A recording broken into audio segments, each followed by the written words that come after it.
Hello everybody, welcome back to Throttle Grotto, and this week back to work on the Porsche, the 944. Still waiting on a couple of fuel system parts, most notably the fuel filter. I don't have the fuel filter yet, but I do have the pump. I've got the pump, the line to, and one less hose clamp. The line to the strainer, the fuel pump, the harness, the two fuel lines that are missing. And now all I need is a fuel filter to go between them. So once I have that, I can actually put the fuel filter and all of the fuel system back together.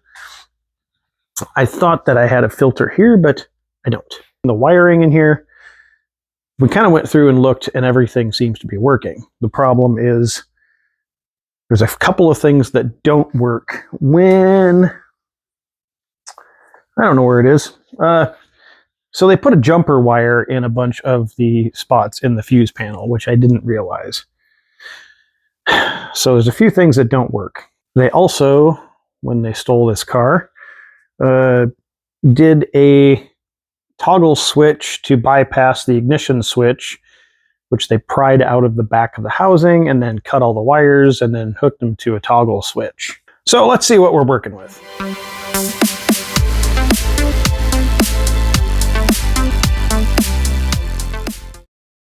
All right, I have a nice piece of hypoallergenic cardboard here, preferably to protect me from whatever is possibly living in this carpet. And here we go. So this is the problem.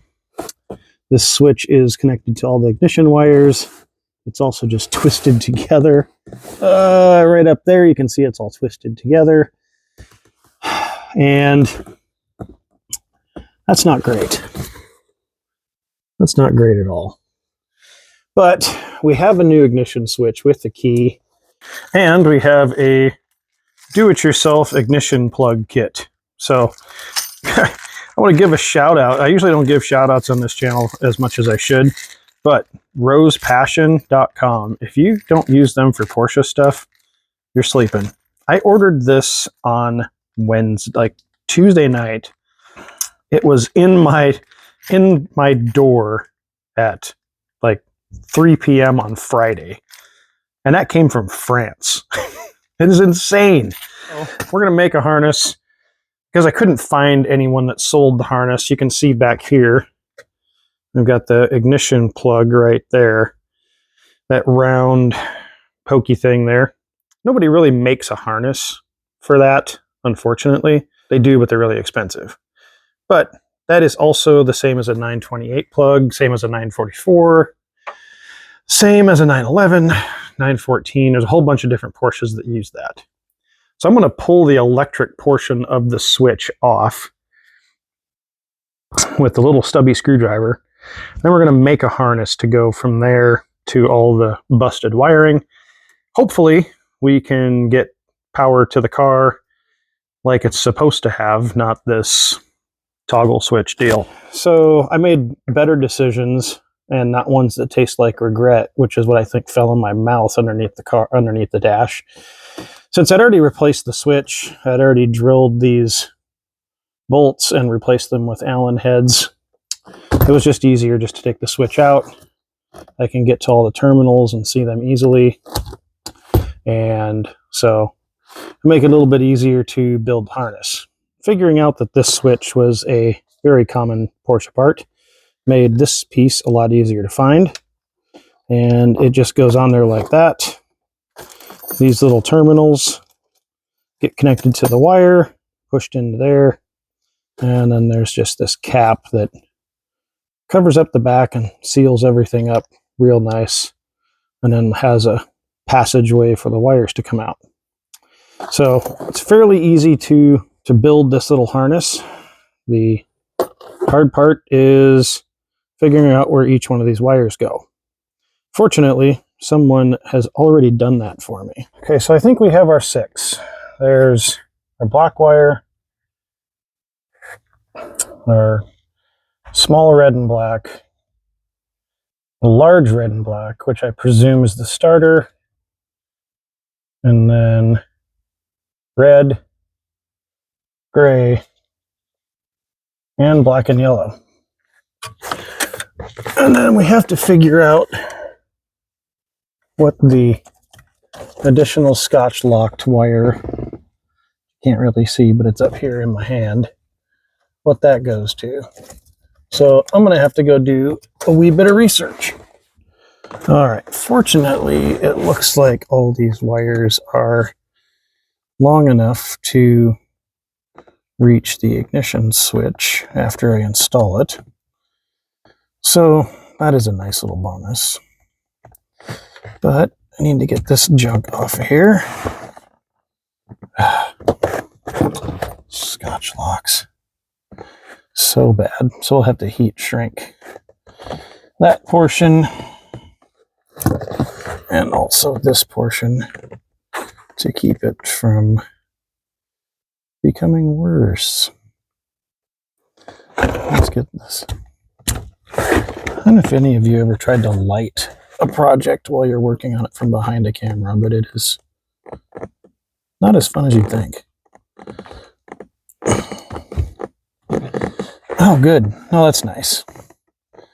They chopped it and then extended it with a Scotch lock. It's great. Everything's great. Okay, well, we have a workaround for that, especially since it's a thinner wire. All right, would you believe me if I told you that I had a piece of black and yellow wire that was long enough to make that repair? I know, I wouldn't have believed it either, but it just happened. It's unbelievable. So we'll just start fixing these wires.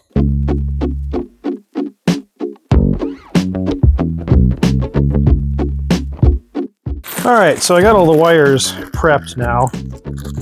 And as far as doing these, they're pretty easy to use.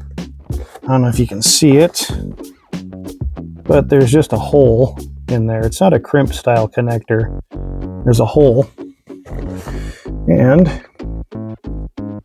this goes through the hole.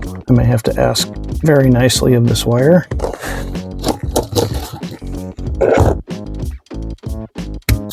Very exacting work, unfortunately. I do have to get it pretty much perfectly. There we go. So that, and then there's a little hole on the top right there. I don't think you can see it. I get my giant digit out of the way. There's a little hole on the top where you can fill solder in. So you heat up the terminal a little bit, heat all this up, and then drop some solder in that hole, and it flows out, and then that pin is connected.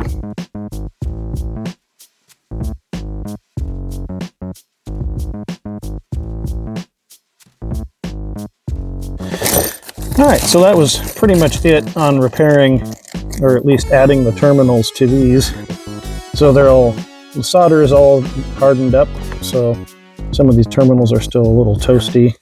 It looks like I got a little piece there I gotta pop off. I have to get a file and get rid of that.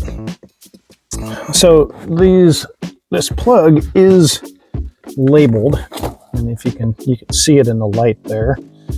So it is labeled 30R 1550P 30 and X.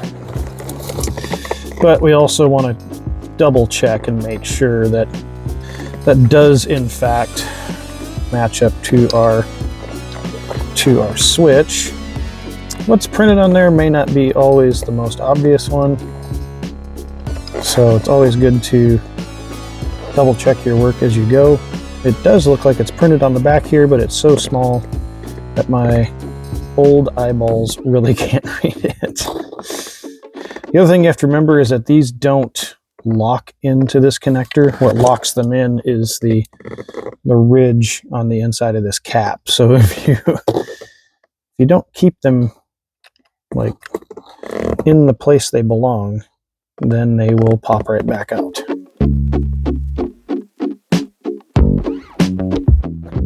Okay, so now you can see all those wires are in there, and all you have to do is snap the cap on and then we can try the ignition switch and see if things power up. Maybe even if I've got the starter hooked up right.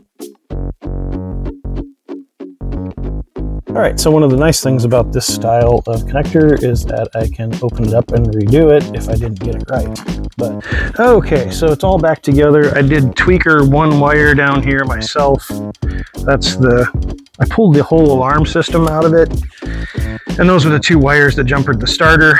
That little white wire that we were looking at earlier was a power feed for the alarm.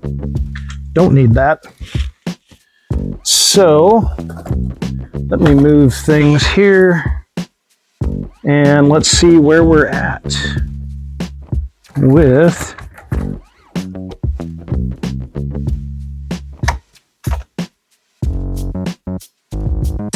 well, I don't have dash lights.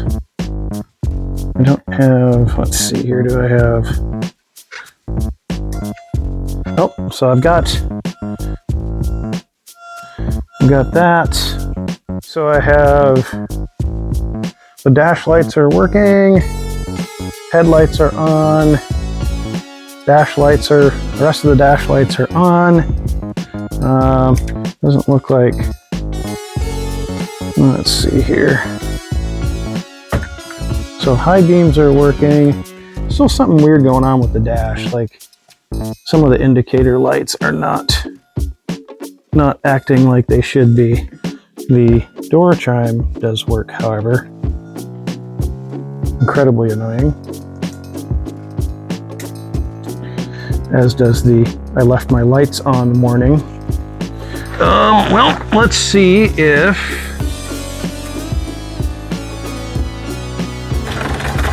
the starter engages. Nope. Just blew a giant fuse. Oh, I'll bet I know what happened. It's that lack of a bolt in the battery clamp again. Let's try that again. Okay, that's a good sign. It cranks. So that's progress. I still got to figure out what's going on with the dash. Because I didn't see... Yeah, I don't see any tach signal, so I'm going to play around with that for a minute. Okay, I did have everything hooked up right. It's just, I think there's a bunch of corrosion in this switch, which I'm not really surprised by, but I'm going to take that off and clean it out with some deoxit. Yeah, see, it's just intermittent. So, but yeah, I still don't have, I'm still not getting a tach signal there. So I don't know if that's because the fuel pump's not installed or what have you. As for today, I got the ignition switch wired up. It seems to be working. I've got power to the starter. I got rid of the alarm. The only thing that I'm not sure of if this thing's going to run is, do I have power to the fuel pump, and do I have power to the DME relay? Kind of an unknown, but signs point to I don't have power to that relay, and we got to figure that out. So tach should bounce a little bit when it's cranking. It's not doing that, but that's a problem for another day. I'm tired. I've been up for way too long. Next time, fuel, hopefully running. Until next time, get out there and work on something.